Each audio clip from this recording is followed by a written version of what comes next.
আমরা এখন বাংলাদেশের পরিবর্তনের যেই ধারায় আছি, যদি আমরা ঐক্যবদ্ধ না হই, সুসংহত না হই, তাহলে আন্তর্জাতিক এবং আঞ্চলিক যে চ্যালেঞ্জ তা মোকাবেলায় আমরা ব্যর্থ হব।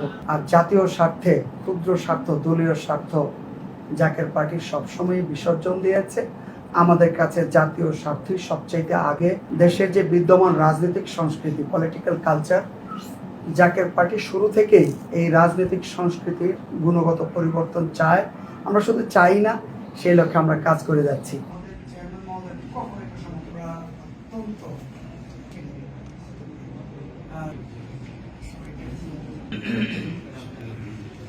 সর্বপ্রথমে শহীদ আবু সাইদ সহ যে সকল তরতাজা প্রাণ শাহাদাত বরণ করলেন, তাদের শ্রদ্ধাভরে স্মরণ করি।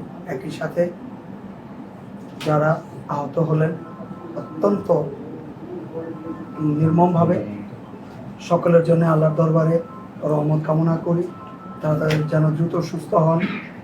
আর যারা শাহাদাত বরণ করলেন তাদের জন্য আল্লাহ পাক দয়া করে জান্নাতের সর্বোচ্চ স্থানে তাদেরকে স্থান দেন, আমিন। আল্লাহ। আজকে যেই আমাদের আলোচনা হলো, আপনারা জানেন জাকের পার্টি একটা আদর্শিক রাজনৈতিক দল, একটি অহিংস রাজনৈতিক দল। এই মুহূর্তে জাতীয় স্থিতিশীলতা, শান্তি শৃঙ্খলা অত্যন্ত জরুরি।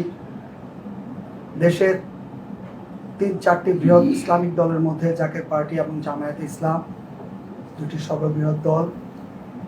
একই সাথে অন্যান্য যে সকল রাজনৈতিক দল আছেন, আমরা চাই, জাকের পার্টি চায় যে সকল রাজনৈতিক দলের সুসম্পর্কের মাধ্যমে সুন্দর একটা রাজনৈতিক পরিবেশ, রাজনৈতিক স্থিতিশীলতা থাকুক, যাতে করে দেশের স্বাধীনতা, সার্বভৌমত্ব, অখণ্ডতা সুসংহত থাকে এবং পারস্পরিক বিভেদ, অনেক দ্বন্দ্ব সংঘাত, এগুলো সব পরিহার করে এখন যে বিরাজমান পরিস্থিতি, আঞ্চলিক আন্তর্জাতিক যে চ্যালেঞ্জ, এই চ্যালেঞ্জ মোকাবেলায় আমরা এখন বাংলাদেশের পরিবর্তনের যেই ধারায় আছি, যদি আমরা ঐক্যবদ্ধ না হই, সুসংহত না হই, তাহলে আন্তর্জাতিক এবং আঞ্চলিক যে চ্যালেঞ্জ তা মোকাবেলায় আমরা ব্যর্থ হব।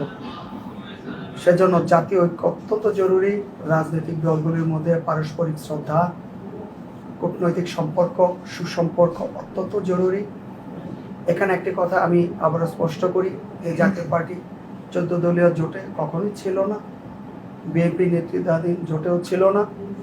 আমরা জোটে যাই বা না যাই, কারোর সাথে সুসম্পর্ক যেন থাকে। আর জাতীয় স্বার্থে, ক্ষুদ্র স্বার্থ, দলীয় স্বার্থ জাকের পার্টি সবসময় বিসর্জন দিয়েছে। আমাদের কাছে জাতীয় স্বার্থই সবচাইতে আগে। আমাদের কাছে এই আবহমান বাংলাদেশে যে মুসলিম, হিন্দু, বৌদ্ধ, খ্রিস্টান বহু সাম্প্রদায়িক সম্প্রীতি, তা আমরা লালন করি এবং তার বিকাশ সাধন হোক, সেই লক্ষ্যে আমরা কাজ করে যাচ্ছি। আর আরেকটি হচ্ছে দেশের যে বিদ্যমান রাজনৈতিক সংস্কৃতি, পলিটিক্যাল কালচার, জাকের পার্টি শুরু থেকেই এই রাজনৈতিক সংস্কৃতির গুণগত পরিবর্তন চায়। আমরা শুধু চাই না, সেই লক্ষ্যে আমরা কাজ করে যাচ্ছি।